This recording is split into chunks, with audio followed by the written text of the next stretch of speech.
이거 프린트물 부족하신 분 있으세요? 네. 더 있으면 다음 주에.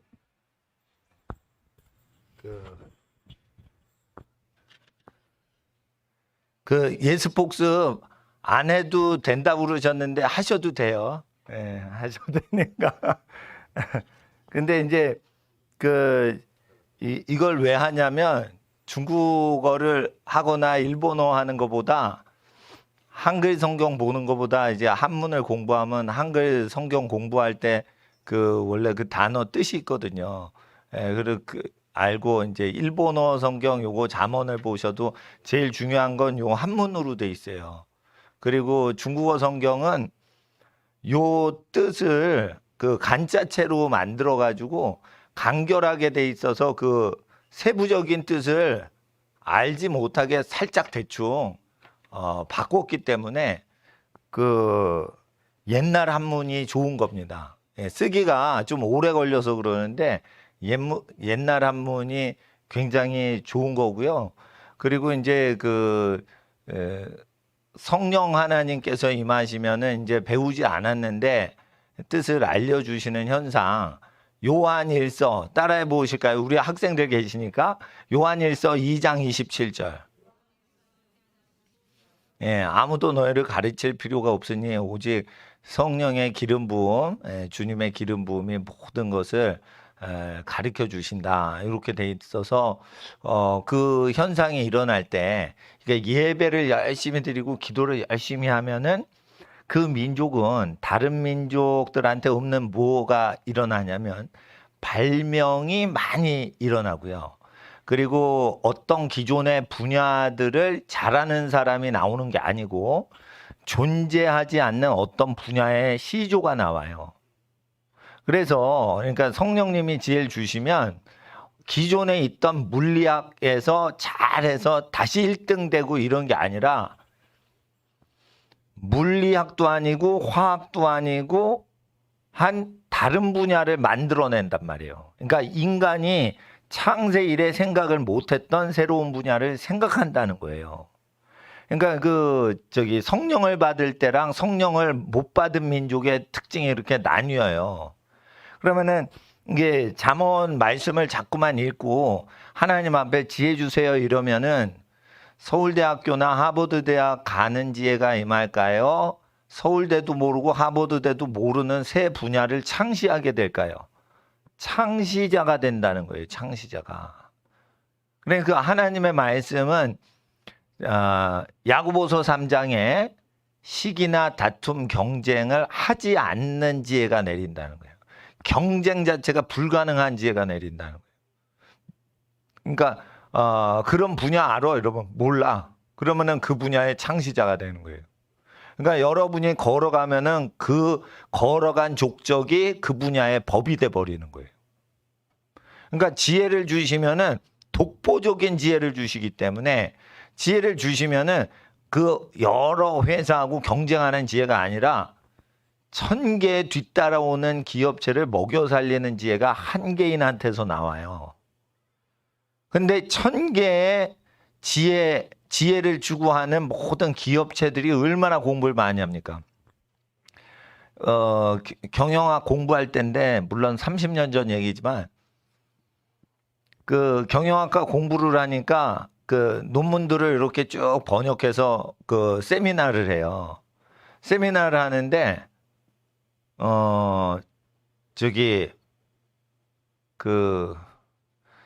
그때 이제 삼성그룹의 인사 책임자가 박사학위를 오셨는데 굉장히 높은 분인데 박사학위가 없는 거예요. 밑에 박사학위들이 많이 있는 사람을 막 다스리는 분인데 다스리는 책임자가 박사학위가 없는 거예요.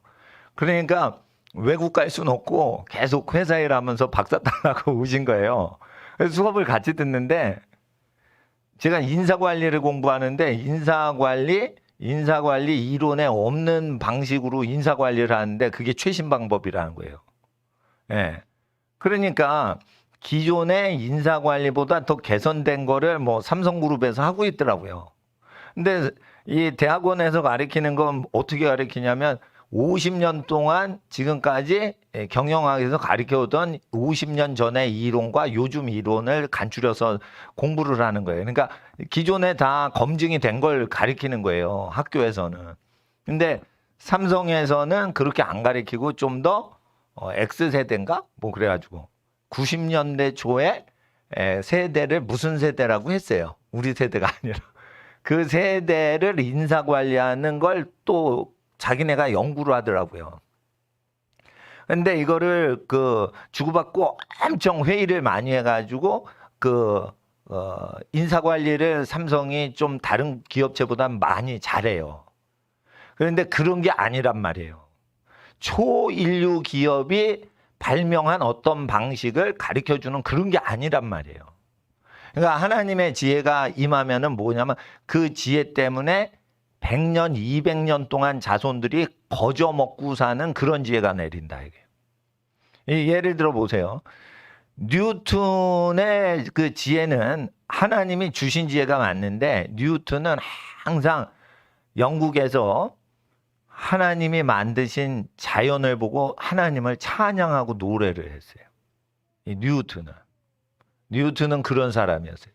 하나님이 천지만물을 지으셨다라고 만유인력 법칙에 대해서 설명할 때, 그리고 그 하나님을 믿음이 아주 좋았는지 없는지는 난 모르겠어요. 근데 이 하나님이 천지만물 지은 거에 대해서 찬양을 했던 사람이에요. 파스테르 있죠, 파스테르 우유 말고. 파스테르라는 프랑스 의학 박사가 있어요. 그 사람이 세균학의 아버지인데, 파스테르가 이 미생물을 연구하면 이거 하나님이 만드신 거라는 거예요. 만물을. 예. 공부 못하는 다윈이 아니고 머리가 천재인 파스테르가 머리가 천재인 뉴턴이 그렇게 했는데, 그 파스테르보다는 뉴턴 물리학은요, 고전 물리학으로 모든 과학자들이 수백 년 동안 그거 갖고 먹고 살아요. 그리고 이런 게 있습니다. 에디슨이 뭘 한 게 있는데, 에디슨 거는요, 일상생활에 계속 쓰여요. 그래가지고 그거를 어떻게 하냐면은 부작용이 없어. 아인슈타인이 그 발명한 거 있죠. 아니, 발견한 거죠. 에너지는 MC-자승. 그거 갖고 먹고 사는 사람이 그렇게 많지는 않고 죽는 사람이 많어. 원자탄 만들 때 그거 썼거든요. 그러니까 이게 아인슈타인은 한 명의 슈타인, 스톤이라는 거예요. 하나의 돌대가리. 이런 이름이에요, 그게. 영어식으로 하면은. 그러니까 사람이 아주 천재 최고의 천재 아인슈타인 때문에 싸그리 다 죽는 거예요. 그리고 원자력 발전을 하면요, 이거 뒤에 폐기물 처리하는 뒷정리가 필요한데 자연에서 하나님이 주시는 건 부작용이 없어요. 근데 그래서 아인슈타인의 지혜는 사람이 생각한 건데, 아인슈타인은 공개적으로 얘기했어요. 하나님은 기적을 일으키는 신은 존재하지 않는다. 물리학상으로. 그러니까 뉴턴하고 다르죠. 그러니까 아인슈타인이 발견한 거는 파괴적으로 자꾸만 쓰여요. 뉴턴이 발견한 이론은 사람을 계속 건설하고 물리, 건축공학에 다 쓰여요. 여러분 놀라지 마세요. 우리가 이렇게 건물이 흔들리지 않게 할 때 아직도 뉴턴이 그 가르쳤던 내용으로 다 이거 흔들리지 않게 하는 겁니다. 그러니까 하나님을 찬양했던 사람의 생각과 이론과 모든 거는 계속적으로 사람을 도와주는 데 쓰여지고 다치지 않게 하는 데 쓰여지고, 찬양을 하지 않고 예배를 안 드린 아인슈타인 같은 사람의 이론은 파괴하는 용으로만 쓰여져요. 그것도 하나님의 전능하신 주권이에요. 그래서 우리가 어떤 예배자가 되는지에 따라서 그 사람이 하나님께 받은 재능도 파괴적으로 쓰여지도록 하나님은 그렇게 하신다는 걸 저희는 그걸 알고 있어요. 그러니까 하나님을 경외해야 된다는 거예요. 그 놀라운 것은 영국이 예배를 열심히 드릴 때 천재들이 나왔다는 거예요. 영국은 어떤 나라였냐면 독일 사람보다 공부는 많이 안 하는데 영국 사람들은 예배를 안 드리면은 몇 실링, 1실링인가 국가에 벌금을 내게 했어요. 그러니까 주일 성수를 안 하면 벌금을 때렸어요, 국가가. 그 정도로 그 예배를 다 드리고 성경적으로 그 에티켓을 갖고 사는 식으로 다 교육을 했기 때문에 그 시대 이후에 선각자들과 발명가들이 많이 나온 게 아닌가. 그리고 그 예배를 열심히 드렸기 때문에 영국 사람들은 스포츠 게임을 만들 때 서로 도와주고 재미나게 하는데 영국에서 룰을 정해서 발명을 한 그 스포츠는요, 전 세계에서 해요. 예. 그게 굉장히 신사적입니다. 예. 굉장히 신사적이에요. 그러니까 농담도 사람을 괴롭히는 농담을 안 해요. 그러니까 영국 농담은 고급스럽다는 소리를 하죠.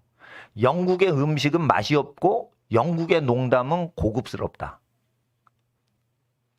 그래가지고 이 음식이 맛이 없으면은 사람이 어떤 증세가 일어나냐면은 욕심이 없어져요. 여러분 음식이 맛이 없어 보세요. 그런데도 묵묵하게 그냥 일을 하는 민족들 보세요. 젠틀맨이에요. 저도 그 음식점 가서 아예 뭐가 어떻게 되니까 뭐 주세요. 이러고 뭐 하질 않아요. 주는 대로 먹어요. 주는 대로 먹어요. 예. 그래서 어떻게 내 혀 속에 있는 어떤 욕심과 내 아집과 내 어떤 그 주장하는 거 있죠. 그거를 이제 순화시킨다는 거죠. 욕심 자체가. 이런 게 있어요. 예수님이 영국 그 속담이 있어요. 영국 속담을 이렇게 이 일본 속담은 다 귀신하고 관련된 거예요. 근데 영국 속담은 굉장히 사람을 그 유머러스하게 하면서 까지를 않아요. 예, 힘이 있을 때도 이렇게 까지를 않아요. 그러니까 전쟁할 때도 누군가 누구를 위해서 희생할 거리가 있을 때만 자기가 전쟁하고 싶어도 대의명분을 찾지 그냥 쳐들어가자 이렇게 막 안 한단 말이에요. 그러니까 귀족의 아들들이 이제 전쟁에 나가는데 예수님께서 물을 포도주가 했는데 왜 그렇게 포도주가 된지 아니라는 그 농담이 있어요. 그럴 때 물이 왜 포도주가 됐냐? 창조주께서 자기를 쳐다보시니 부끄러워가지고 빨개져가지고 물이 포도주가 됐다 뭐 이런 농담이 있어요. 그러니까 농담이 흉측하고 뭐하고 이렇게 파괴적이고 그런 게 적어요. 그게 뭐냐면 그 민족의 그 세계관이거든요. 그 세계관이 기독교화 된 이후에 생긴 거니까 이게 그 파괴적이지 않다는 거예요. 그래서 우리나라 민족의 모든 사상과 이게 풍습과 이런 거는 정화가 더 시간이 많이 되면은 이게 정화가 된단 말이에요. 그러니까 우리 학생들이 30년 후에 사회를 다스리거나 이렇게 될 때는 좀 더 하나님의 백성으로서 이 나라가 정리정돈이 잘 된단 말이에요. 쓸데없는 거 버리고.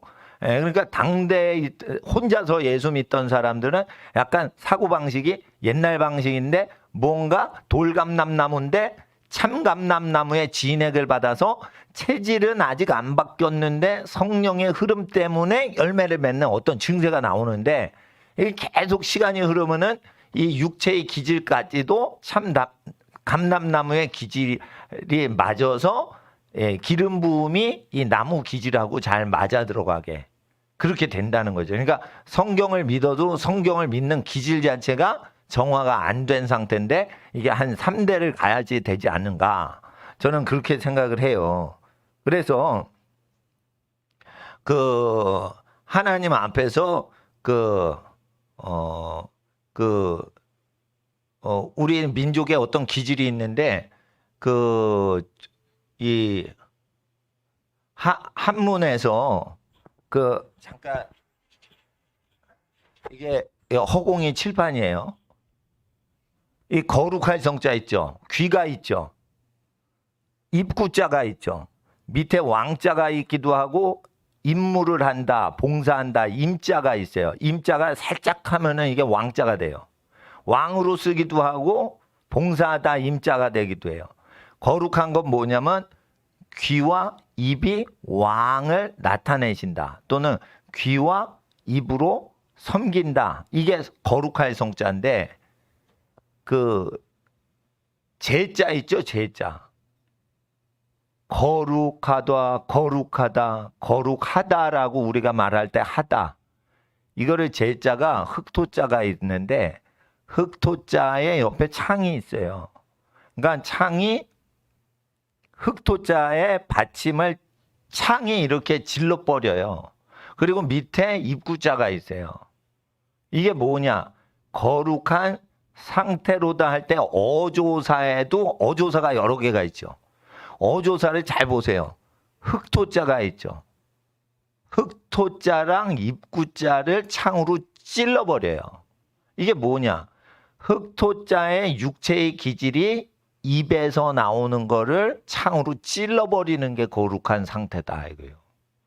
그러니까 뭐냐면 거룩하다, 귀와 입이 왕이 임하시면 흑토자, 흑에서 만들어진 존재의 흑의 기질에 창이 꽂히고 입술과 흑이 분리된다. 이런 그 모양새로 돼 있어요.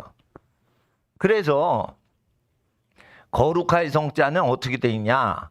예, 이게 하나님의 성경 구절로 돼 있는데 잠깐 제가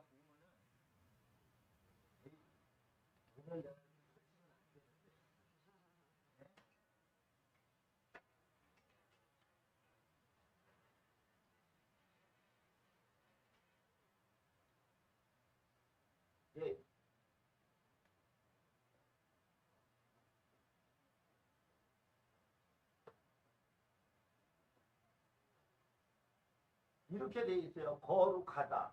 거룩한 상태가 뭐냐? 육의 흑의 기질이 뭐예요? 입하고 이게 창으로 갈라치는 거예요. 근데 이게 모택동이 이 성자를 이렇게 하면은 이게 지식인이 거룩하다가 되잖아요. 그러니까 어떻게 되냐면 손이에요. 이게 손같이 생기죠. 이거 핸드예요. 손으로 농사지어라. 이게 거룩이다. 이렇게 바꿨어요. 왜냐하면 유물론사관이니까 이거 귀와 입으로 글 공부하고 왕이 다스리고 뭐 이런 내용보다는 부려먹어야 되니까 손으로 흙을 만지면 이게 거룩이다.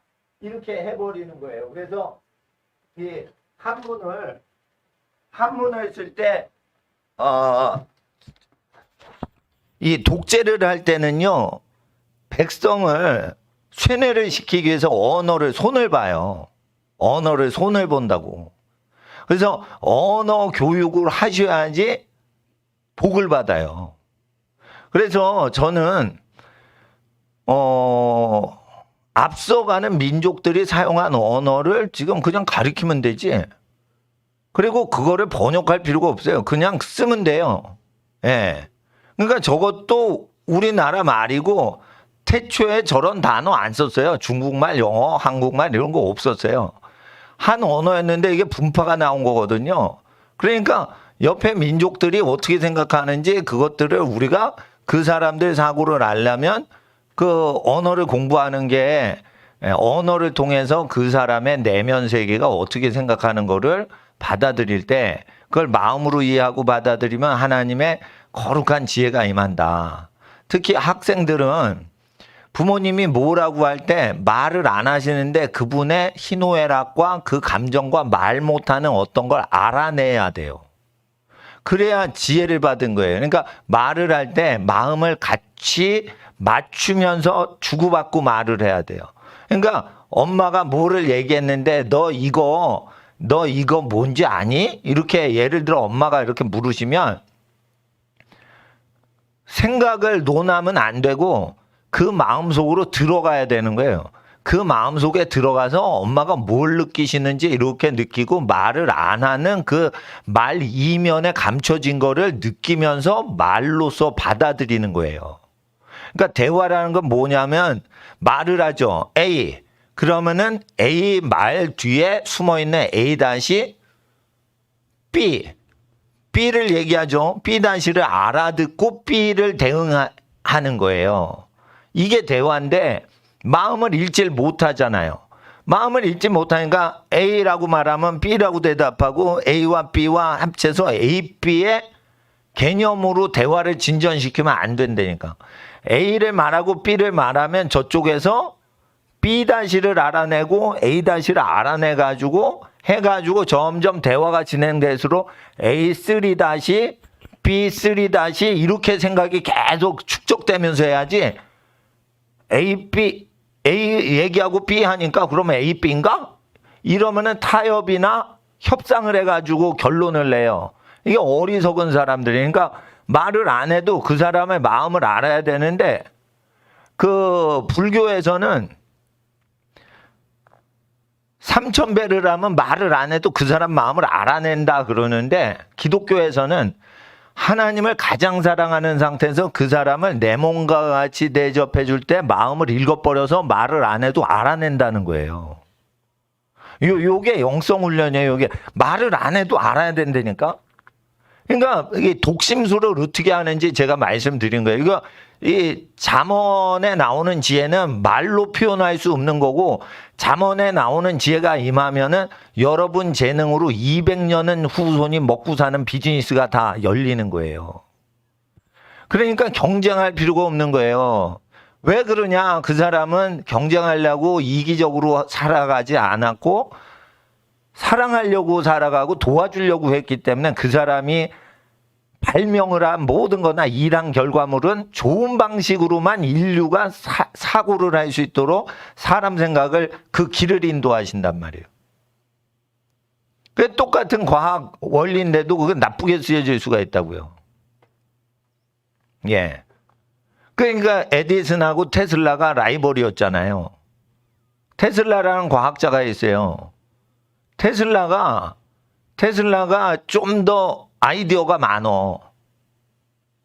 그러니까 스티브 잡스 같은 인간인데 빌 게이츠 같은 인간이 에디슨이에요. 근데 이상하게 에디슨이 하면은 그게 다 돈이 벌려. 돈이 벌리고 뭐가 되고 막 이렇게 부자가 돼.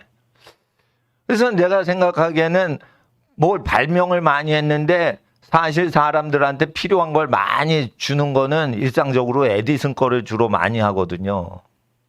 그러니까 열매를 보면은 이 파생 현상을 보면 에디슨 게 더 많이 되지 테슬라 게 그 되질 않는데 그거는 어떻게 되냐? 지혜구 모구 간에 하나님이 그 사람에게 복을 주셔야 돼요. 지혜를 받는 거랑 복을 받는 게 좀 달라요. 근데 이제 지혜 중에 뭐가 지혜냐면 그 사람의 마음을 알아내는 게 지혜가 아니고 그건 지식의 은사인데 그 사람의 마음을 알아가지고 이렇게 잘 해드리고 그러면은 하나님이 복을 주시는데 가족의 마음을 기쁘게 해드리고 슬플 때 위로해드리고 그러려면 어떻게 돼요? 뭘 말하면 말하지 않는 뒷얘기를 말을 안 했지만 뒷얘기를 할 때를 도와줄 수 있는 어떤 걸 생각해서 얘기를 해주죠. 그러면 말을 2번째 하지 않는데 3, 4번째 거를 미리 말하니까 이 사람이 마음이 평안이 생기는 거예요. 그러니까 마음이 깊어야 되는 거예요, 마음이. 중국 사람들이 이게 생각을 깊이 하고 한 글씨 한 글씨를 얘기해요. 그러니까 한글을 공부하면은 표면적인 언어인데 한문을 곁들여 가지고 한글을 사용하시면 깊이 생각하면서 말을 하고 생각하는 습관이 드니까 서양의 약간 라틴어 역할을 한단 말이에요. 그래서 이제 이거를 한번 저희가 공부를 하면서 하나님께서 이제 지혜를 주실 때 지혜를 내가 받으면 어떤 증세가 일어나는가 한번 역사적 관점에서 지혜는 어떤 현상을 지혜라고 하는가라고 되는 거죠. 성령을 받으면 9가지 은사 중에 첫 번째가 지혜의 은사가 12장에 나오거든요. 근데 그 지혜는 은이 나는 곳에서 은이 나고 금이 나는 곳에서 금이 나는데 이 지혜가 나는 곳을 네가 아느냐 할 때 사망권세도 모른다고 해요. 사망권세도 모른다고 한다고. 그 소문만 들었다고 해요. 그러니까 귀신같이 한다 이러는 사람이 근원인 귀신도 모른다는 거예요. 그러니까 하나님께 지혜를 받으면 귀신이 알아요 몰라요? 모른다는 거예요. 귀신도. 사탄한테 완전히 쓰임받는 제일 똑똑한 사람도 모르는 거를 천지창조하신 하나님이 얘기하신다는 거예요. 그래서 그 지혜를 받으면요, 천금을 얻는 것보다 더 귀한 걸 얻는 거예요. 그러니까 여러분 아셔야 돼요. 헌금을 많이 내고 지혜 은사를 받을 길이 없어요, 여러분. 그러니까 헌금을 내서 하나님 지혜 주세요 이렇게 거래를 하시면 안 된다니까. 하나님은 아버지시라 자녀하고 돈 갖고 거래를 안 해요. 일방적으로 얘기하시는 거예요. 그래서 하나님 앞에 우리는 어떻게 나가야 돼요? 주님만을 높이려고 나가야 되는 거예요. 주님만을 높이려고. 예. 그러니까 제가 뭐 회비나 이런 거 뭐 기독교 기관들 뭐 세미나 하면 회비나 이런 거 받잖아요. 회비를 일체 안 받는 이유가 있는 거예요. 하나님께 나가는데 전적으로 우리가 희생하면서 나가자 이거예요. 저는요, 어린이들 가르칠 때 제가 복사비고 뭐고 내가 다 내 선에서 다 지불을 해요. 내가 희생을 하지 않고는 이 교회 사역을 할 수 없다 이거예요. 그러면 학생들은 얼만큼 희생을 하고 아침에 힘든데 내가 일어나가지고 뛰라고 그랬는데 왜 안 뛰냐 이거예요. 자기가 희생을 해야지 하나님 앞에 나올 수 있는 거예요. 지혜를 받으려고 그러면 뭔가 돈을 벌라는 뜻이 아니에요. 학생들은 희생을 하고 나와야 된단 말이에요. 예? 희생을 해야지 하나님이 그 사람을 받으시는 거예요. 목사님이 금식하죠. 목사님이 헌금이 들어오는 것도 전부 어려운 교회로 다 보내죠. 걷지도 않죠. 내기 싫으시면 내지 않으셔도 된다고 그러죠. 교회 홍보도 굳이 하실 필요 없고 예수님만 잘 믿게만 전도만 열심히 하라고 그러죠. 이 모든 것은 하나님으로부터 은혜와 은총을 받으려면 이 거래하면 안 되는 거예요. 그분은 어마어마하게 높으신 분이고 거룩하신 분이기 때문에 우리가 정성을 다해서 그분을 섬겨야 돼요. 정성을 다해야 된다고, 정성을. 예. 그래서 교회에 너무 시간이 오버되게 한쪽으로 치중이 돼도 밸런스가 깨지는 거예요. 그러니까 가정생활을 열심히 하는데 가정에만 너무 해도 안 돼. 돈을 벌어야 돼. 사회활동을 해야 돼요. 그러니까 뭐냐면은 생업을 하고 가정생활하고 교회에서 예배드리고 이게 밸런스가 맞아야지 복을 받아요. 그러니까 이게 밸런스가 깨질까봐 신중하니까 제가 어떻게 해요? 수요일, 금요일, 주일말 메인으로 모이고 더 모이고 싶으면 이 날에 더 시간을 할애하지 더 자주 모이게 하지 않는 거예요. 왜냐하면 그래야지 밸런스를 정확히 맞추려고 하는 거예요. 예, 밸런스를. 자기가 위치가 있다고요, 학생들이. 부모님이 부르면은 네 이러고 가서 가는 애랑 자기 방에서 왜 불러요? 이렇게 하는 학생하고 이게 태도가 다른 거예요. 그러니까 부모님이 딱 뭘 부르시잖아요. 그러면 네 이러고는 갈 수 있을 정도로 정성을 다해서 부모님을 섬기는데 하나님은 부모님보다 더 높으시죠. 그러면 하나님을 섬길 때 어떻게 해야 돼요? 예배 전에 와야 되는 거예요. 찬양 전에 와서 기도를 해야 되는 거예요. 그리고 하나님을 섬길 때는 우리 교회다 헌금을 하실 분은 하시고 안 하실 분은 안 하시고 그건 각자가 정하시는 건데 반드시 하나님 앞에는 시간과 물질과 자기의 유익을 주는 걸 희생을 하고 오셔야 되고 하나님께 나올 때는 반드시 주님 때문에 억울한 일을 당하더라도 기뻐할 수 있고 그것이 좋은 결과를 이루어 달라고 기도를 해야 돼요. 그래야 그 예배를 딱 받으시는 거예요. 그러니까 엄마가 너 왜 그랬어? 이렇게 얘기를 그렇게 하는데 억울하다 이거예요. 억울해도 높으신 분이니까 억울하더라도 그거 말하신 거 네 이러고 다 받아들이고 이해를 한 다음에 그 다음에 답변을 하는 게 뭐예요? 그게 공경하는 거예요. 그래야지 지혜를 주신다고. 근데 나 왜 그랬어? 엄마가 뭘 알아? 내가 이때 때인가. 이렇게 해가지고 이제 대화가 되죠. 왜냐면 그게 억울하니까. 그게 민주적으로 맞는 거예요. 그런데 엄마가 뭐라고 이렇게 딱 얘기를 하실 때 그게 무슨 말 하시는지 한번 쭉 들어봐요. 그리고 엄마가 전체적으로 처음부터 끝까지 쭉 얘기하실 때 뭔가 놓치신 게 있어. 그럴 때 어떻게 해요? 아, 그렇게 생각 안 하셔도 돼요. 이러고 거들어 드리는 거예요. 오히려. 그렇게 생각 안 하셔도 돼요. 걱정을 안 하셔도 돼요. 실상은 요렇게 된 상태예요.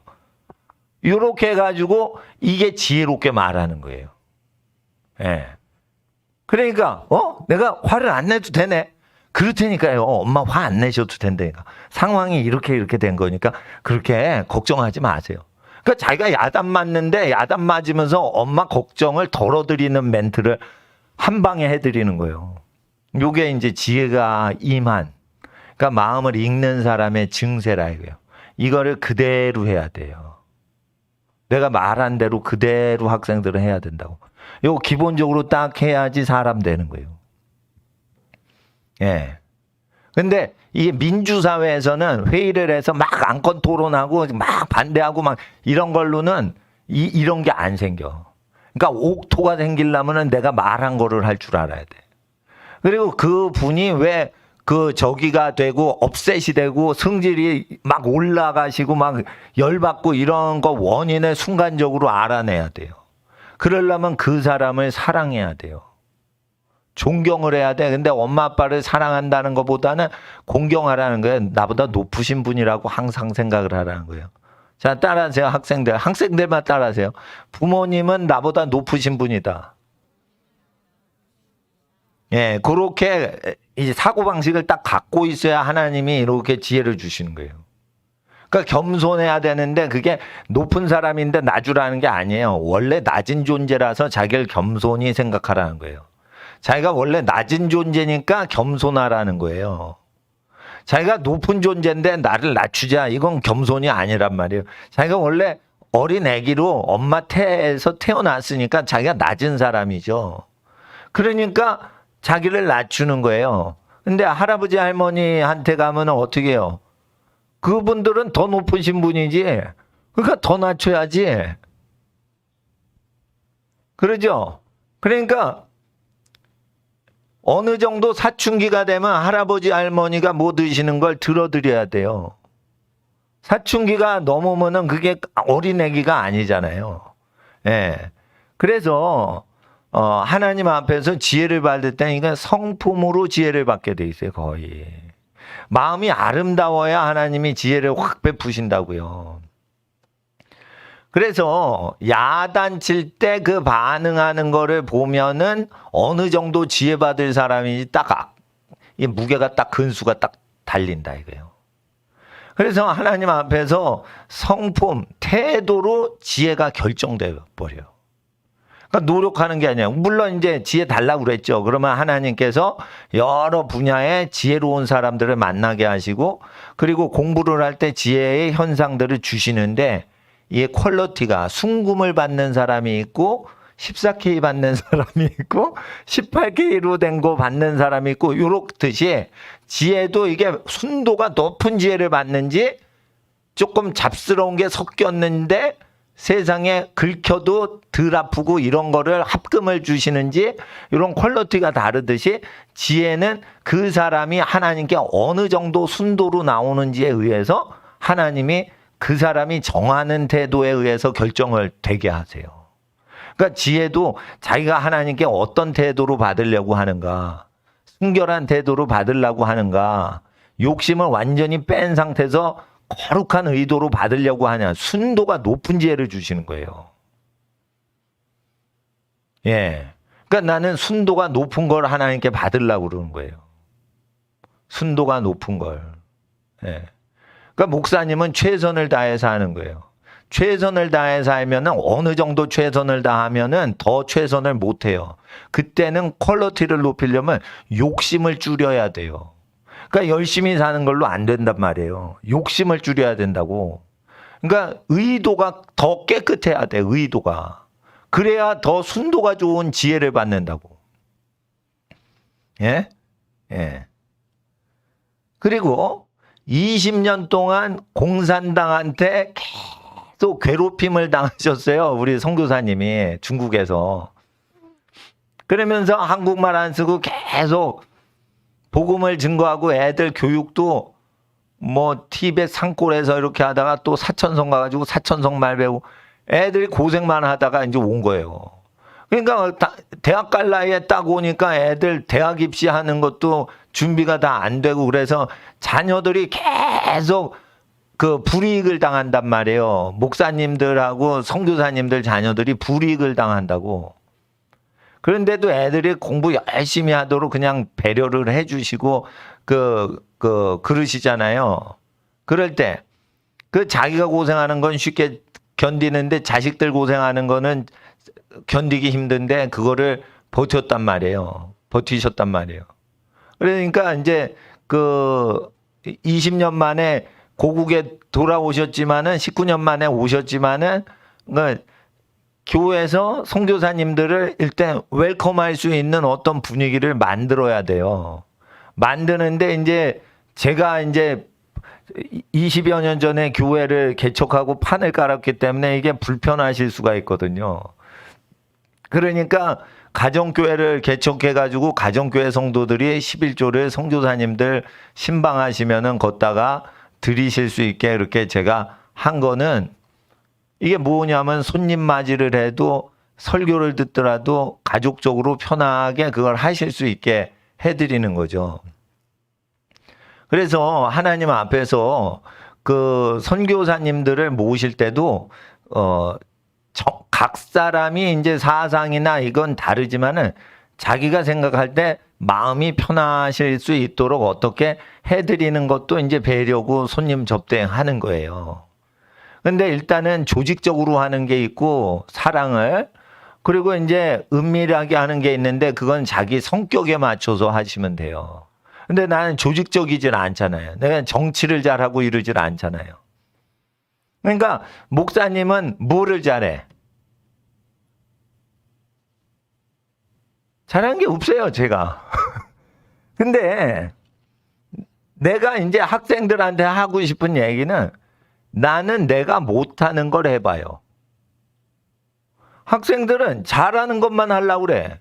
그러니까 지혜를 못 받는 거예요. 그러니까 하나님이 뭘 주시려고 해도 하나님이 뭐 나타나실 기회를 안 드리는 거야. 도전 정신이 많아야지 하나님하고 친해져요. 도전 정신. 그러니까 자기가 잘 안 해보고 익숙하지 않은 걸 자꾸만 해보려고 청년들이 할 때 하나님이 나타나신다고요. 부모님이 아이들이 미숙한 거를 할 때 도와주시려고 오시죠. 잘하면은 냅두죠, 그냥. 이와 같이 하나님의 영이신 성령님은 지혜를 주실 때 익숙하지 않고 잘 못하는 건데 도전 정신이 있어. 불가능한 걸. 왜 그래요? 내가 하나님을 사랑하고 내가 이 자녀들을 사랑하니까 어떻게 내가 해보려고 그런 거야. 막 대드는 거야. 이게 뭐예요? 사랑인 거예요. 그 사랑으로 대담하게 용감하게 할 때 하나님은 지혜를 주시는 거예요.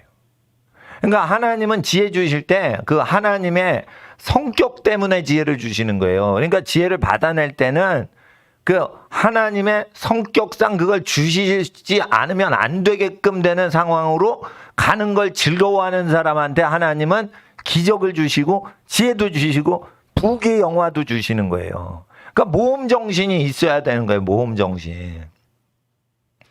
그래서 저는 아이들한테 이제 끝내야 돼요. 이제 집에 가야 돼. 지혜를 받게 하는데 과연 이 입시제도의 경쟁에 뛰어들 때 지혜를 주실까? 아니면 입시제도를 거부한 상태에서 우리가 길이 없는 곳으로 갈 때 지혜를 주실까 할 때 저는 생각을 했어요. 초등학교 때 대학교 공부를 해보자. 그럼 지혜를 주실 거다. 그런데 수학이나 이런 건 기초가 좀 필요하다고 생각이 되지만 단어를 외우는 거는 기초가 필요 없는 거예요.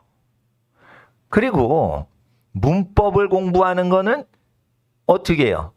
머리를 써야 되죠. 근데 머리 쓰지 않고 공부를 미리미리 하는 거를 할 때 하나님이 그걸 좋아하시고, 언어는 문법이 아니에요. 단어를 생각날 때 질러버리는 게 언어지. 그러니까 하나님께서 저에게 주신 마음은 뭐냐. 이게 종교교육을 하는 것으로 끝나면 안 되겠다. 세상 공부하는 거에 이게 지혜를 공급하는 형태로 우리가 생각을 좀 해보자. 그리고 게다가 자녀들이 한문을 공부하지 못하도록 조작질을 하는 전교조가 지금 교육 커리큘럼을 짜니까 하나님을 대적하는 전교조가 한문을 공부를 못하게, 그럼 우리는 한문을 성경으로 한번 배워보자. 그러면은 전교조에 맞대응을 하는 거죠. 그러면 지혜를 누구에게 주실까? 전교조가 공부를 금지시키려고 하는 이 한문교육. 이 한문교육을 할 때. 그리고 라틴어를 해야지 영어의 원래 뜻을 알아요. 근데 라틴어를 공부를 안 가르친단 말이에요. 그럴 때 뜻도 모르고 그냥 무조건 공부하게끔 하니까 영어 사교육비가 전 세계에서 우리나라가 1위예요. 1위. 이렇게 비싸게 영어 공부하는데 영어 못하는 나라는 우리나라가 1위일 거예요. 그러니까 하나님 앞에서 이렇게 하지 말고 하나를 공부하면 모든 언어가 다 통달되게끔 하자. 그러니까 영어 공부하고 라틴어 공부하고, 영어가 독일어에서 온 거니까 독일어 한번 공부하고, 프랑스어는 라틴어하고 똑같은 거고 영어의 사춘이니까 같이 보자 이러면서 같이 보는 거예요. 그때 하나님께서 지혜를 주신다고 나는 믿는 거예요. 왜 그러냐면 성령님이 이걸 도와주시거든요. 그래서 나는 기존에 있던 모든 교회에서 하는 거는 다 버렸어요. 네. 그리고 내가 하나님 앞에서 배운 것들만 가르쳐야 돼요. 그리고 공부를 잘하게 할 때, 공부를 못하고 어리석음이 있을 때는 거의 지능이 모질라서 어리석음을 허용하시는 게 아니고 나태하고 게을러서 그래요. 나태하고 게으르고 체력을 강화시켜야 되는데 성호르몬이 이렇게 분비될 때, 청소년 때, 사춘기 때는 음란 증세가 일어나요. 그때 음란 증세가 없도록 엄청나게 몸을 쓰고 일을 해야 되는데 일을 안 해서 근육을 만들지 않으면은 음란을 못 이겨요. 그러니까 성 에너지를 이 육체 만들고 아름답고 멋지게 만드는데 이걸 쓰질 않으면 음란을 못 이겨. 그래서 정신력이 약하고 체력이 약한 사람은 자체가 육신의 정욕에 끌려다니기 때문에 그런 증세가 나오는 거니까 일찍 일어나고 운동을 해야 돼요. 일찍 일어나고 운동을 안 한 상태에서 성적인 정욕이 많은 상태에서 공부를 하는데 계속 먹어대죠? 그러면은 육의 소욕이 강화되기 때문에 성령의 소욕을 방해한단 말이에요. 그럼 지혜도 안 오는 거야. 그러면 어떻게 제가 처방을 하는 거예요? 운동을 하라 이거예요. 운동을 일찍 일어나서. 운동을 하라 이거예요. 그리고 머리 좋아지게 할 때는 산소 공급 많이 해야 된, 산소 공급 많이 하려면 뜀박질을 해야 되는 거예요. 그러니까 두뇌에 산소를 계속 공급하는 거를 쉬지 않고 할 수 있는 어떤 시스템을 갖추려면 어떻게 해요? 뛰어야 되는 거예요. 숨이 넘어갈 정도로. 그러면은 이제 공부를 하루 종일 제가 18시간 매일 해봤어요. 공부를. 병날 정도로. 그러면 어떻게 되면 머리가 산소를 많이 쓰니까 이 뒷목 쪽이 뻐근하면서 이게 귀 뒤로 혈관이 팽창을 해요. 산소를 쓰는데 너무 빨리 쓰니까 피를 막 공급하는데 얘가 바쁜 거야. 그러니까 혈액이 지나가는 여기가 핏줄이 두꺼워져요. 이 정도로 공부를 해봤냐 이거예요, 애기들아. 그러니까 신체가 이게 피가 모질하니까 산소를 많이 쓰니까 여기가 이렇게 혈류가 병목 현상이 일어나는 거예요. 그러니까 귀 뒤쪽으로 이게 뻐근한 거예요. 피가 너무 몰리니까. 이 정도로 기본적으로 몸이 게으르지 않게 해줘야 돼요. 근데 제가 밸런스 조절을 잘 못한 거예요. 밸런스 조절. 운동을 했어야 되는데 미련하게 18시간 공부를 한 거예요. 그러니까 밸런스가 무너지는 거지. 그러니까 청년 때 성욕이 세지는 거야. 그러니까 제일 힘든 게 그거예요. 음란 욕구 처리를 못할 때 그건 공부 끝나는 거예요. 그거. 근데 내가 그거를 어드바이스 해주시는 분이 없었어. 그리고 성적인 거는 엄마 아빠한테 얘기 못해요. 그리고 우리 집은 형제가 다 누나랑 여동생밖에 없어. 그러니까 얘기 안 해. 그러니까 난 성적인 얘기는 친구들하고만 얘기하지 절대 뭐 집에서 얘기를 안 해요. 예. 또 할머니한테 얘기할 수도 없어. 할머니는 그냥 계속 나를 애기 취급하시니까 할머니한테도 말씀을 못 드린단 말이야. 그러니까 이게 어드바이스가 없는 거예요. 그러니까 내가 이걸 다 경험을 했더니 학생들한테 이게 도움이 되는 경험을 한 거예요, 사실. 그렇잖아요. 예. 육적으로 머리 좋게 하는 방법이 있고요. 영적으로 머리 좋게 하는 방법이 있고요. 혼적으로 머리 좋게 하는 방법이 있는데 제일 좋은 거는 하나님을 사랑하고 부모님을 공경하고 사람 사이에 위아래가 있는 거예요.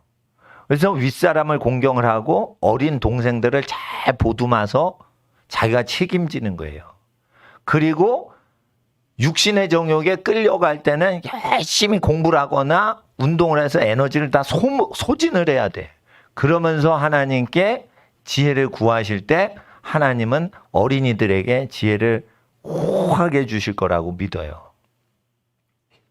그리고 이제 지혜를 왜 구하니라고 하나님께 솔로몬한테 물으실 때 용도를 얘기하는 게 나와요.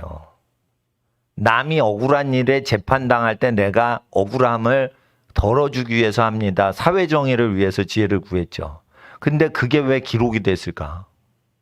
사회에 억울한 사람이 어려움을 당하지 않도록 내가 지혜가 필요합니다라고 기도하는 걸 우리에게 요구하시려고 솔로몬 사건을 기록하신 거예요. 그러니까 사회 정의를 위해서 내가 지혜를 받아야겠다는 이 사회적인 역할 소명에 대한 부르심이 있는 사람한테 지혜를 주시지 아무 뜬구름 없이 난 지혜 받고 싶어요 이래가지고 지혜 주시는 게 아니란 말이에요. 그래서 제가 자꾸만 사회의 불공정과 사회의 불의에 대해서 자꾸만 정치적으로 얘기를 해줘야 되는 거예요. 지혜가 없다니까. 얼마나 지혜가 없고 상식이 없냐면 엄마 아빠가 어린이 청소년 야동봤다고 종아리질을 하면 그거를 폭력배라고 친부모를 고발 고소를 하라고 가리키는 것들이 어떻게 교육자냐 이거예요. 그러면 그런 교육자 밑에서 교육을 받았어요. 서울대를 갔다 해봐. 그게 저주에 걸려있기 때문에 서울대를 나와도요. 지가 원하는 인생을 살지 못하게 할 거라고 돼 있어요. 자기가 원하는 대로 살 것 같아? 전교 1등하고 학교 다니면? 안 돼요. 내가 전교 1등하고 사법고시 수석하신 분들한테 물어봤어요. 자기 인생 자기 마음대로 못 산다는 거예요. 머리가 아니고 꼬리로 산다는 거예요. 그러니까 자기 원대로 자기 인생을 못 살게 돼 있어요. 공부를 1등 해도. 그래서 하나님이 그 비밀을 감춰 놓으신 거예요. 공부 1등 해봐라. 네 마음대로 네 행복대로 살 수 있나? 못 살아요. 그러니까 하나님 전능하신 하나님께 잘 보여야 된단 말이에요. 근데 하나님께 태도가 글러먹은 건 왜 그러냐? 집안의 어르신한테 태도가 글러먹었거든. 그러면은 부모님보다 더 높으시고 할아버지 할머니보다 더 높으신 하나님한테 태도가 마음에 들게 해드리겠냐 이거예요. 태도가 틀려먹었다 이거예요. 그래서 복을 받을 사람은 태도로 다 결정되는 거예요. 예? 태도로 다 결정되는 거예요. 예. 그래서 일단은 하나님 앞에서 이거를 이 한문을 공부할 때 이게 중국 사람들이 노예화될 때 이거를 못 배우게 하고 저 칠판엔 성자가 있어도 완전히 농사꾼으로 부려먹으려고 성자를 바꿔버렸어요. 수천 년 쓰던 동양 문자를 바꿔버렸어. 모택동이 바꿔버렸어요. 그리고 간자체로 만든 거야. 간자체로. 영자도 그거 복잡한 건데 아주 간단하게 영을 해버렸어 그냥. 예? 그럼 뭐냐? 영적인 내용을 안 믿는 사람이 영이 왜 이렇게 어지러워? 영이 어디 있어? 귀신은 없어. 이러고는 그냥 탁 해버린 거예요. 영이라는 걸. 그러니까 뭐냐면 어리석은 사람들이 만든 문자를 배우면은 고대 지혜자들이 만든 문자를 공부하는 것만 못할 것 같다. 그래서 제 생각은 그래요. 여기 어린이들이 성령 충만하면은 중국 대륙에 성령과 지혜의 폭포수가 임하게 하는 건 한국 사람 어린이 세대다. 그러면은 중국인들을 교화하고 옳은 길로 인도하려면 한문을 배워야 돼요. 일본 사람은 예수님 믿는 사람이었고 우상숭배 가득하죠. 그러면 일본 사람을 영적으로 지도하려면은 지도 못하게 하려고 마귀는 잃어 배우지 마. 일본 놈들 나쁜 놈들이야 라고 이간질을 친단 말이에요. 그럴 때 어떻게 해요? 원수인 일본 사람들에게 하나님 말씀 증거하려고 일본어도 배워놔야 돼요. 기본 스텝은 배워놔야 되는 거예요. 그래서 우리는 복을 나눠줄 준비를 하고 있는 행동을 하고 있으면 지혜가 내릴 걸 우리가 믿고 있다는 신호로 하나님을 보시고 얘가 진짜로 믿네. 내가 지혜를 부어줄 거를 미리 준비하고 있네. 그러니까 지혜를 안 줄 수가 없는 거예요. 하나님은. 그렇게 우리가 태도를 준비하셔야 되는 거예요. 부족해요. 이딴 말을 하시면 안 돼요. 여호와는 우리의 목자시니 우리에게 부족이 없다 했어요. 그래서 어떻게 해요? 감사를 많이 하셔야 돼요. 하나님 주셔서 감사합니다. 주셔서 감사합니다. 자꾸만 감사 기도를 해야 돼. 그리고 간구 기도는 다른 사람을 위해서 하는 거예요. 달라고 그런 게 아니에요. 다른 사람을 위해서 하나님 뭐 주세요. 어린이들에게 지혜를 주세요. 목사님이 간구한 거예요. 나한테 지혜 달라고 한 게 아니에요. 어린 자녀들한테 지혜 달라고 간구한 거예요. 중보한 거예요. 그리고 어떻게 해요? 나한테는 하나님 부족한 게 없습니다. 이렇게 고백하는 거죠. 네. 목사님은 실제로 행동하면서 살아요. 목사님이 외식하는 인간 같죠? 안 그렇다니까. 목사님은 말한 그대로 사는데 왜 그러냐? 그렇게 살 수밖에 없냐? 스케줄이 풀이에요. 스케줄이 한가해. 일부러 한가하게 살아. 할 일이 없게 살아. 교회를 바쁘지 않게 해. 그래서 사람을 단순하게 나 자신을 개조해버리는 거예요. 그래야지 거짓말을 안 해요. 그리고 잘못 말할 때는 착각을 하거나 망각을 해서 헛소리가 나올 수는 있어도 의도적으로 나쁜 의도로 거짓말을 할 수가 없게끔 성격 자체를 고쳐버리는 게 제일 편한 거예요. 그리고 뭘 얘기할 때 그냥 느껴지는 걸 그냥 얘기하지 내가 머리를 안 쓰잖아요. 그러니까 실수는 많이 있을 수는 있지만은 나는 있는 그대로 얘기하는 거예요. 그래야지 듣는 분이 이게 믿으시기가 편하거든요. 그러니까 지혜는 어떻게 오는가? 지혜의 영이 흐르는 곳에 내가 그 감각이 있거든요. 그러니까 지혜의 영이 흐르는 그 기운을 감지하는 사람의 설교를 들으시면은 그 길을 쉽게 찾아가는데 그분이 누구냐면 예수님이에요. 근데 예수님 말씀대로 살아가고 행하는 것을 우리 마음이 즐거워하는가? 그러면 지혜가 오게끔 무조건 돼 있어요. 예약이 잡혀 있어요. 근데 예수님을 따라해. 근데 마음으로 믿질 않아. 마음으로 즐거워하질 않아. 그러면은 지혜가 안 와요. 순종은 하는데 지혜가 안 와. 그러니까 로봇같이 따르지 마시고 마음을 다해 하시란 말이에요. 예. 그래서 그리고 이제 뭐가 문제냐면 학생들이 나태한 게 문제야. 특히 여름에는 더우니까 처져. 왜 이렇게 더운가? 이게 처진단 말이에요. 처질 땐 어떻게 해? 하나님이 해를 일찍 뜨게 하시죠. 처지지 말라고 일찍 일어나라고 해를 일찍 뜨시는 거예요. 그러니까 반드시 여름에는 무조건 더 일찍 일어나야 돼요. 한두 시간 일찍 일어나셔야 돼요. 그러니까 새벽 5시에 일어나면 새벽 3시 반, 4시에 일어나셔야 돼요. 6시에 일어나시면 4시 반이나 5시에 일어나셔야 돼요. 그 정도 돼도 똑같아요, 날씨가. 네. 잠을 조금 자야 돼요. 자연법을 꼭 시간을 잠을 늘렸다 줄였다 하셔야 돼요. 겨울철하고 똑같이 주무시면 안 된단 말이에요.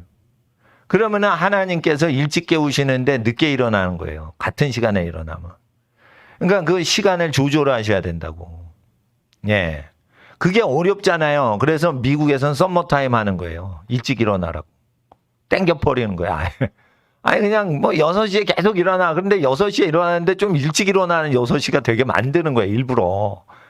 예. 자연법 따라 살게 해서 몸 컨디션을 조절을 도와주려고 정부가 나서는 거예요. 근데 우리는 정부가 시행하는 대로 따라가면 안 되고 정부가 뭐라고 하든지 우리 스스로가 자연법을 지켜가는 식으로 해야 창조주 하나님하고 가까이 코드를 맞출 수 있고 그리고 예수님 말씀 따라갈 때 그걸 자발적으로 따라갈 때 지혜의 근원이신 예수님이 형성해 주십니다. 예, 그리고 이제 제가 얘기를 하는 거죠. 독일어를 했잖아요. 한 반년 넘게 독일어를 했잖아요.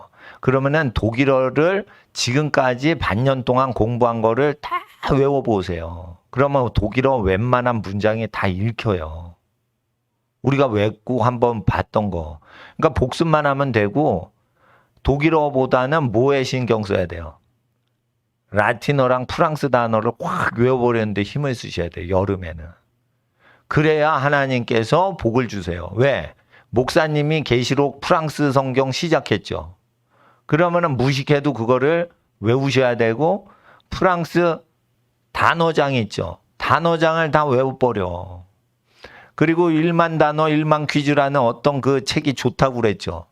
그러면은 그걸 사. 그러니까 목사님이 지시하는 걸 다 해. 그러면은 지혜가 오게 돼 있어요. 교과서는 쓰레기라고 생각을 하시면 돼요. 교과서 중심으로 공부를 하시면 큰일 납니다. 예. 교과서보다 앞서서 공부를 하셔야 돼요. 그리고 교과서를 무시하셔야지 지혜가 와요. 교과서를 존중하면은 하나님을 무시하는 거예요. 앞서가야 된다고. 그 고등학교 때 고등학교 공부하지 않도록 조심하셔요. 초등학교 때나 중학교 때 고등학교 공부하라고 그랬죠. 그래야 하나님이 기뻐하세요. 근데 사람들이 자꾸만 고등학교 때 고등학교 공부 열심히 하려고 학교 가요. 그러면 안 된다는 거예요. 고등학교에는 왜 가는 거예요?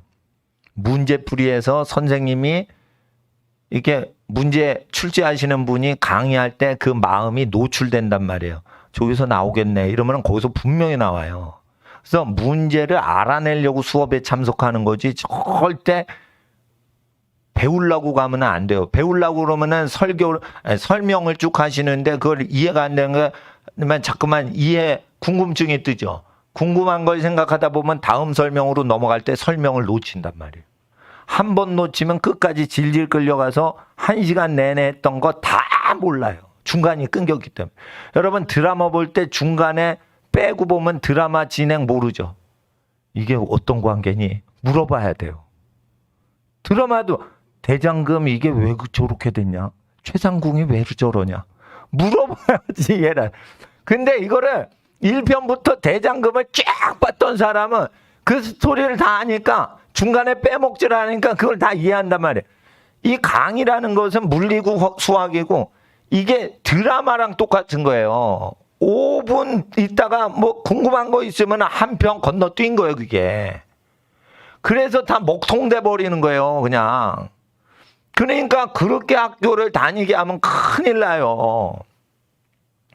근데 이게 수십 년을 그렇게 다니게 해서 20살로 늙어버리게 만드는 거예요. 아주 저주스러운 나라인 거예요. 누가 이거를 외쳐줘야 되는데 외치지도 않는 거예요. 선생님들은 먹고 살아야 되니까 그냥 가는 거고.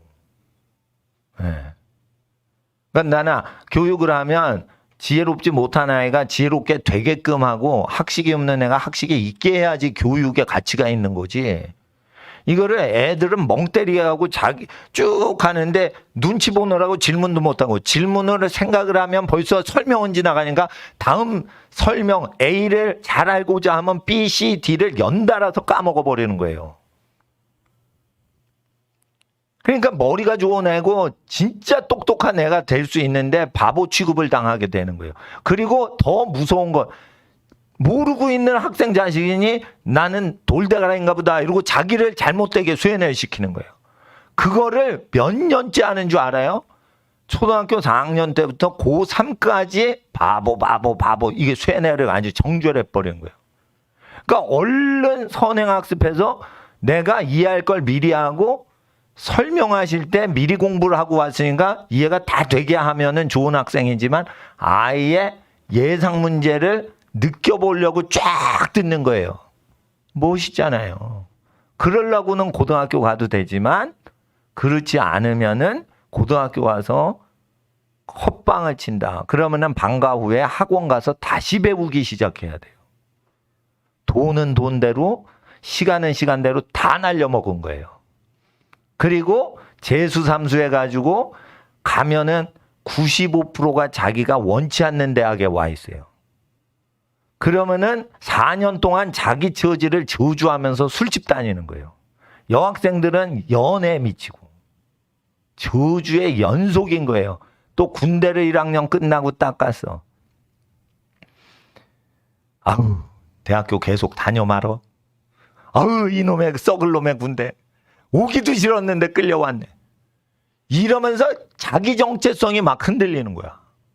그래서 대학교 4학년 전에 3학년 때 딱 오면은 이게 뭐야? 졸업반 앞섰으니까 내가 졸업하고 어떻게 하지? 이러면서 군대 때 어떻게 하면 졸업하고 뭐를 해야지 궁리를 해요. 미래를 향해서.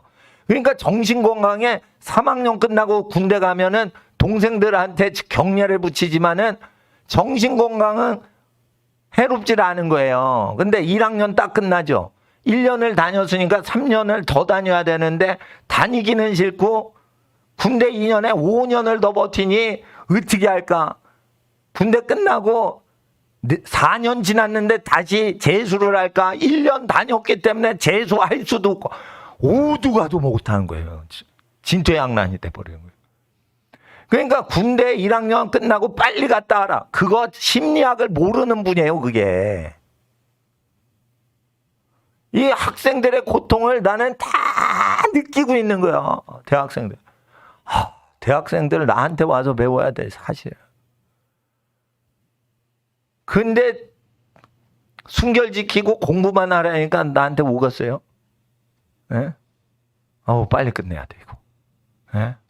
예. 전 진짜 빨리 끝내려고 있는 힘을 다하고 삽니다, 진짜. 예? 이 교회는 왜 이렇게 안 끝내는 거야, 이거?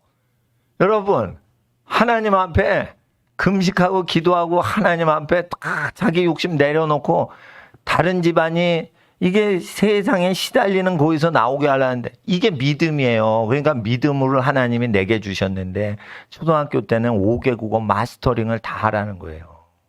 그러니까 단계가 있어요. 한문하고 영어에 능통한 게 1단계예요. 0단계는 뭐냐면 엄마하고 막 수다 떨어서 놀러 다니고 그러면서 한국말을 마음껏 짓거리는 거예요. 그러니까 자기가 속이 후련하게 한국말을 짓거릴 수 있고 듣고 말하고 놀고 찍고 까불어야 돼. 이게 0단계가 되면은 두 번째 단계에 영어를 한문을 그대로 한글화 시켜버려야 돼. 외국어가 아니에요. 영어는 이미. 한문은 외국어가 아니에요. 한글이에요. 다른 형태의 한글이라고요. 한문은. 중국 게 아니에요. 우리나라 거예요. 우리나라에서 태어나서 계속 썼어요. 중국 가보세요. 간자체 쓰지. 그러니까 영어랑 한문은 완전히 갖고 놀아야 되는데 이거 성경 갖고 하면은 좋아요. 그리고 그 다음에 해야 되는 게 있어요. 예. 한문을 기반으로 중국어랑 일어를 하는 게 3단계란 말이에요. 예. 세 번째 단계. 2단계인가? 예. 0단계부터 하니까. 그리고 영어를 기반으로 해서 라틴어, 독일어, 프랑스어를 하셔야 돼요. 스페인어는 안 하셔도 돼. 이태리어는 안 하셔도 돼. 라틴어하고 제일 가까운 언어가 스페인, 이태리어니까 라틴어를 했으면은 독일어, 프랑스어만 하시면 돼요. 그러면 몇 개 하는 거야? 한국말. 한문 했죠. 중국어, 일어 했죠. 영어 했죠. 라틴어 했죠. 프랑스어 했죠. 독일어 했죠. 8개국어 하는 거예요. 그 중에 자기가 좋아하는 언어가 생겨. 그러면 해외여행 가서 그 회화 배우고 관광 다니면은 금방 배워요. 그러니까 8개국어를 금방 하는데 8개국어 하기 전에 3개 언어쯤 하고 그렇게 해야 된다. 3개 언어는 뭐냐? 한국말, 한문, 영어. 요거 잘해야 돼요. 그런데 요거를 초등학교 때나 대학교 4학년 때 8개국어나 최소한 5개국어를 마스터링 하시면은 그 교수님들이 따로 뽑아요. 수시할 때 따로 뽑아준다고. 그러니까 경쟁에서 빼서 얜 독보적이다 이래 따로 뽑는다고. 그러니까 입시에 너무 좋고 그게 박사학위 받을 때 너무 좋은 거예요. 그 제가 얘기했어요. 한국 사람은 학벌을 소중히 여긴다고. 그래서 박사학위까지 받아주셔야지 학위를 공부했다고 인정받는 세대가 되었어요. 그래서 우리 어린이들 10살짜리가 앞으로 20년, 30년 후에 30, 40대가 되면 박사학위가 일반적으로 돼 있어요. 우리나라가 어느 정도 살죠? 3만 불 이상 국민소득 되죠. 부모들이 돈이 남으면 어디다 쓸까? 공부 잘하고 공부하고 싶어하는 자녀 학비 안 대줄까? 대줘요. 그러면 학벌이 높아질까 줄어들까? 높아진 사회, 고학력 사회는 계속된다고 보셔야 돼요. 그러니까 박사학위를 느긋하게 준비한다 이러면서 꾸준히 공부하는 습관을 들이는 게 정신건강에 좋지. 내가 대학 붙어야 돼. 급하게 안절부절 공부 열심히 하는 식으로 하시면 안 돼요. 느긋하게. 더우니까 부채질 하듯이. 고학력 사회니까 고학력을 쌓아가듯이 부채질 서서히 하듯이 이렇게 공부를 하되 어떻게 해요? 즐겁게 공부하는 거예요. 모르니까 공부하는 거예요. 못하니까 공부하는 거예요. 잘하지 못해. 그러면 안 되는 거예요. 못하는 것만 노리고 공부하시는 느긋함이 있어야 돼요. 내가 못하니까 공부하는 거예요. 잘하는 거는 잘하게 돼 있어. 신경 쓸 거 없어. 못하는 걸 자꾸만 도전을 해야 돼요. 그래서 견문을 넓혀야 돼. 그래야 진짜 잘하는 거랑 진짜 못하는 거를 나중에 판별을 하게 돼 있어요. 근데 뭐예요? 내가 잘하는 것만 잘해. 그럼 폭이 좁죠? 잘하는 게 아니에요. 폭이 하도 견문이 좁으니까, 예? 교양이 좁으니까 자기가 그걸 못하는데도 그거밖에 아는 게 없으니까 그걸 잘한다고 착각을 하고 사는 거예요. 어떤 아이가 있었는데 어릴 때 야구밖에 못했어. 그러니까 너 뭐 잘하냐 이랬더니 아무 운동도 못하는데 야구밖에 모르니까 나 야구 잘해. 아니란 말이에요. 예. 예. 애기가 울어요. 예. 집에 가려고 그래. 그러니까 못하는 걸 해봐야 돼. 자꾸만 쑤셔봐야 돼. 못하는 걸 해봐야 돼. 그러니까 못한다. 그래도 열받지 않으려면 어떻게 돼? 선행학습해야 돼요. 이것저것. 예. 하나님 앞에 5분 동안만 우리 지혜 하나님의 일주일 동안 믿음으로 승리하게 해주세요. 우리 자녀들 소중합니다. 이 나라 이 민족을 먹여 살리고 이끌어갈 지도자로 성장되게 해주세요.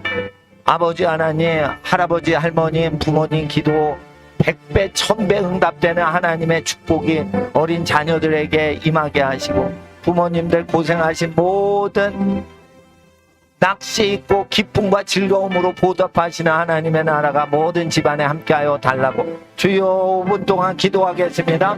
주여